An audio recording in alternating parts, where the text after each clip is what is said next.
Let's build. Hi guys! Welcome back sa aking channel at ngayon ay papakita ko sa inyo itong regalo na natanggap ko nung birthday ko kamakailan na isang miniature model mula sa Wicked Studios. Sa totoo lang, nagulat ako sa size niya kasi mas maliit siya sa inaasahan ko, pero pag tiningnan mo siya ng malapitan ay napakaganda ng model na ito kasi ang dami niyang details kahit na sobrang liit niya. 3D printed ang model na ito, so aasahan natin na meron siyang mga pailan-ilang naiwang supports na tinatawag na madali namang linisin at alisin.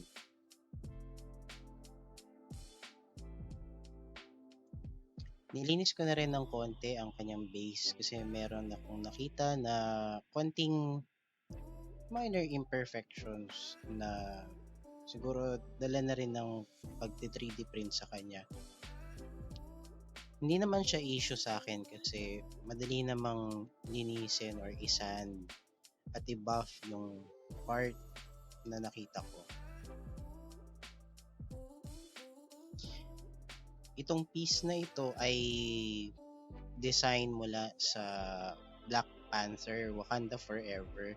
Ito si Shuri at originally balak ko sana na pintahan siya ng hiwalay sa base niya, pero sa mga nakikita ko na nagpe-paint ng mga miniatures tulad nito, kaya naman pintahan siya ng nakadikit na sa base, kaya sinuper glue ko na siya.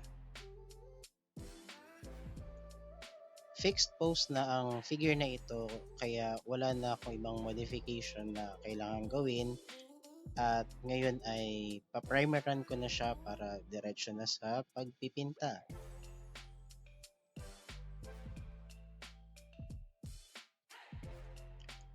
Para sa kanyang base coat ay gumamit ako ng Tamiya Semi-Gloss Black at in-spray ito gamit ang aking airbrush ng dahan-dahan upang lahat ng areas ay ma-cover niya.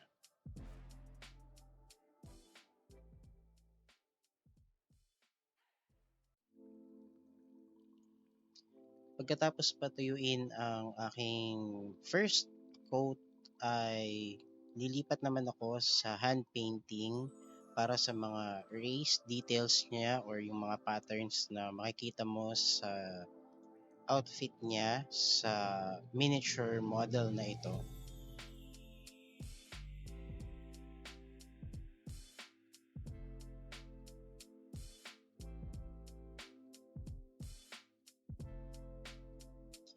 Hindi ko masyadong pinanipis ng thinner yung gold paint ko na Tamiya kasi medyo kinakabahan ako nung time na ito na baka mag-overflow or umagos yung pintura dun sa mga parts na hindi naman siya dapat puntahan, pero aksidente ko pa rin napintahan yung mga ibang parts niya ng gold kahit na hindi dapat pintahan, so hinayaan ko na lang muna.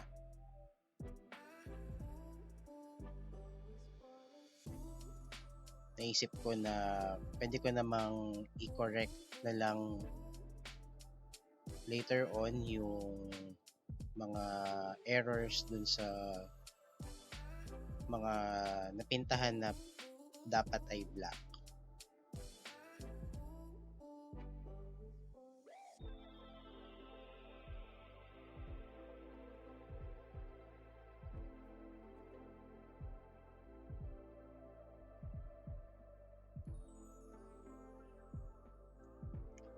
Katulad ng sinabi ko kanina, ang daming details ng miniature na to at enjoy akong pintahan siya actually.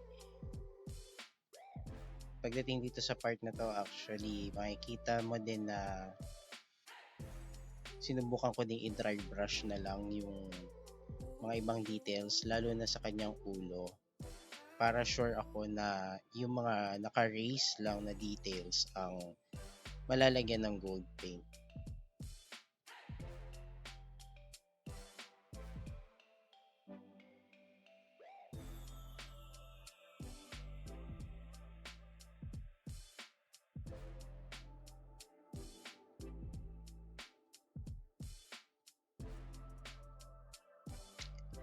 Sunod naman, gamit ang Armored Komodo Titanium White at konting blue, ay pinrepare ko na ang susunod na kulay na ilalagay ko dun sa mga ibang tuldok-tuldok na design, pati sa kanyang mata at sa kanyang necklace.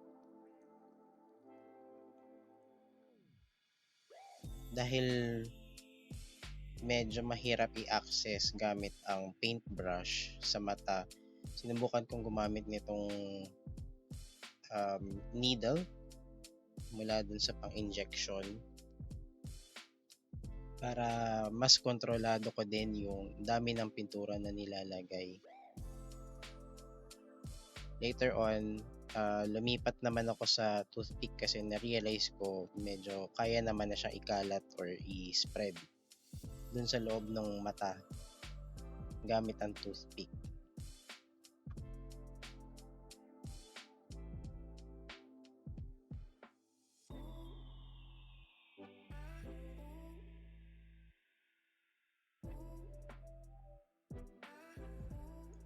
Sinubukan ko din pala na gamitin yung isang lumang gel pen tip, pero hindi siya ganun ka-practical gamitin. Mas okay pa rin itong needle at saka yung toothpick.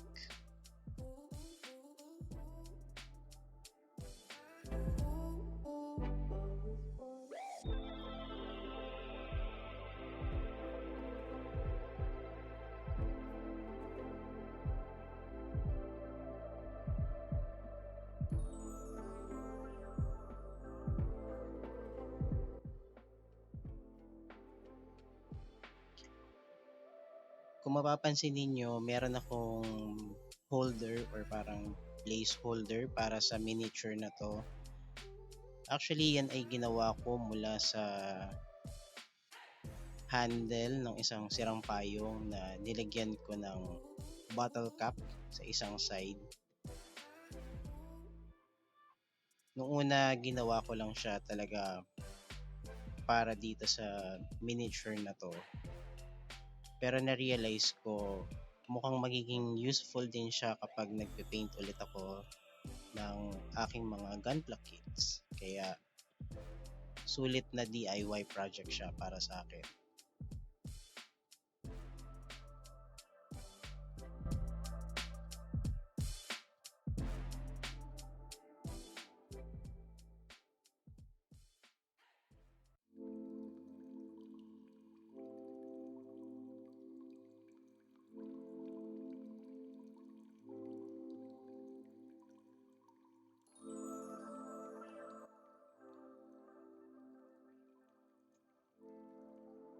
Tulad ng sinabi ko kanina, ngayon ay babalik naman ako sa aking Tamiya Semi-Gloss Black upang lagyan ulit ng black yung mga ilang parts na natamaan ng pagpe-paint ko ng gold.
Pero hindi diyan nagtatapos ang project na ito kasi kumuha ako ng mga maliliit na pirasong bato sa labas at gagawin ko silang maliliit na accent or pandagdag dun sa base niya.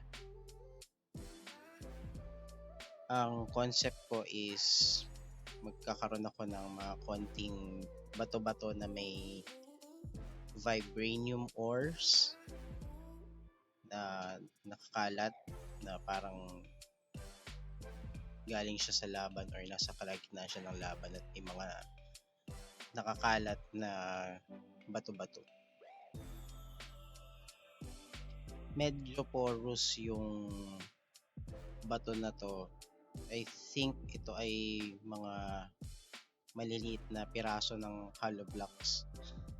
Kaya ginawa ko na lang ay lagyan sila ng mighty band para yun na rin yung magsisilbi kong primer.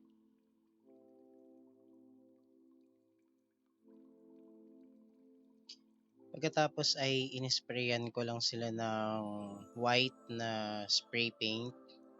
Rattle can ang ginamit ko dito para mas mabilis siyang matuyo. At yung vibranium veins or yung parang part ng bato na may vibranium, ang gagamitin kong effect ay itong Tamiya Metallic Blue. So, dahan-dahan ko lang siyang pinipinta na hindi ko binabrush ng buo dun sa bawat piraso ng bato para magmukhang may halong ibang elements or ibang rocks yung piraso na yun.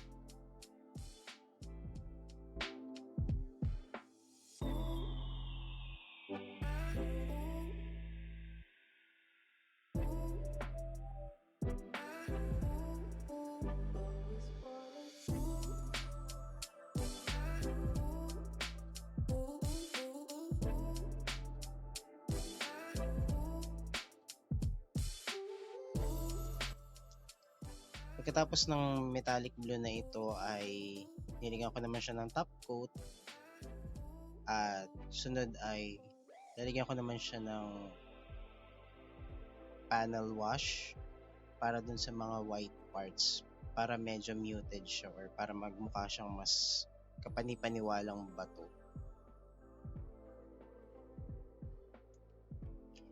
Hindi nawala ang details or yung texture ng mga batong ito sa painting process kaya yung panel liner ay maganda ang effect ng kanyang pag-agos.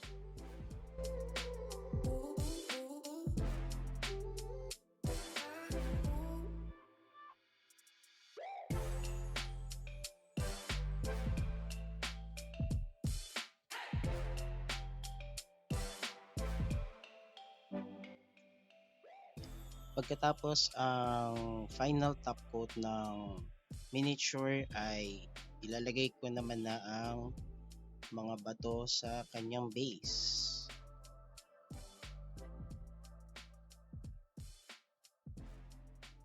Kung napansin nyo, 4 yung bato na ginawa ko kanina pero nung inaasinta ko na siya sa miniature na to, nagsettle na lang ako sa 3 piraso para hindi siya mukhang overcrowded.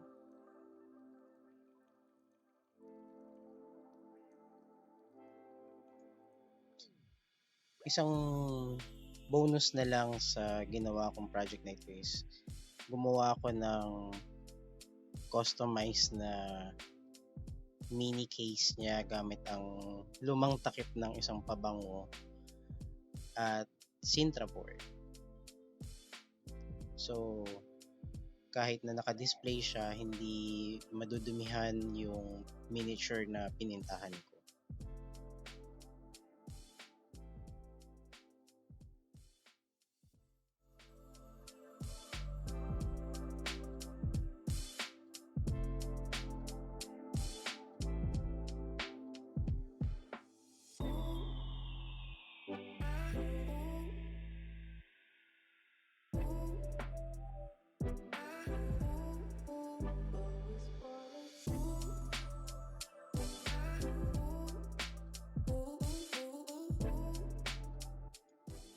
Sana ay nagustuhan ninyo ang aking video ngayong araw at sana ay na-inspire kayo na i-explore din ang pagpipinta ng mga miniatures.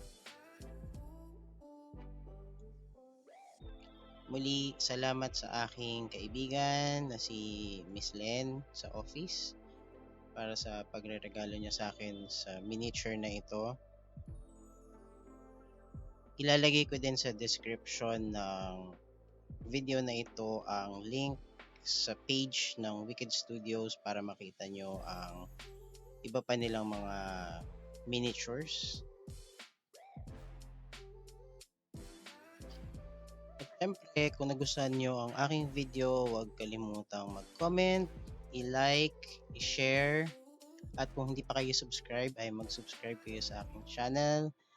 Ngayong 2023 ay susubukan kong maglabas ng mas marami pang videos na hopefully maka-inspire din sa inyo. Hanggang dito na lang and see you next time guys.